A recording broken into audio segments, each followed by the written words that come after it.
Ryan bang mapapanood ngayong linggo sa Bubble Gang?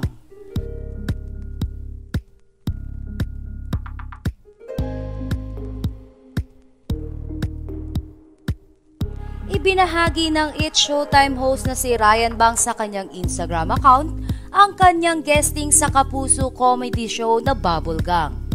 Sa latest Instagram ng komedyante ay makikita na kasama nito ang buong cast ng Bubble Gang. Ibinahagi din ni Ryan ang behind the scene ng kanyang taping sa GMA compound. Mababasa naman ang pangalan ni Ryan Bang sa dressing room ng Bubble Gang. Game na game din na nakipag-TikTok si Ryan Bang sa isang cast ng Bubble Gang na si Lexie Gonzalez. Samantala, hindi ito ang unang appearance si Ryan Bang sa GMA dahil kung maaalala ay nag-guest na ito sa Past Talk with Boy Abunda kung saan ay kasama niya ang kanyang kapwa It's Showtime host na si Jong Hilario.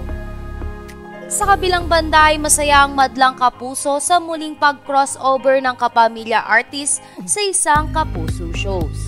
Anila ay kitang-kita na tuloy-tuloy ang magandang samahan na nabuo ng ABS-CBN at GMA Network.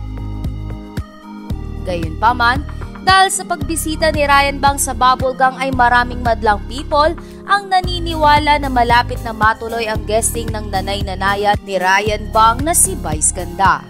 Matatandaan na naghihintay na lamang ng imbitasyon si Vice Ganda para makadalaw ito kina Michael B.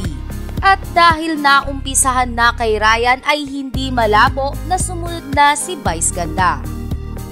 Excited naman ang madlang people na mapanood na sa linggo si Ryan Bang sa Bubble Gang.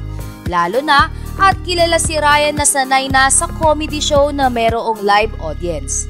Nahasa nga ang galing ni Ryan dito dahil sa kapamilya comedy show na Banana Split.